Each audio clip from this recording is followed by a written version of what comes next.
Змеи в Приднестровье. Медянка. Медянка, как правило, пуглива и старается избежать встречи с человеком. В Приднестровье эту змейку можно встретить на хорошо прогретых лесных полянах и лесополосах в Дубосарском и Григориопольском районах. Важно помнить, что медянка – это полезное животное, которое играет важную роль в экосистеме. Она помогает контролировать популяции грызунов и других мелких животных.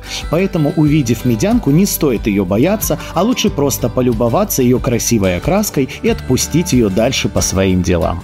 А если ты хочешь узнать больше интересной информации о Приднестровье, переходи на сайт втрансе.лайв.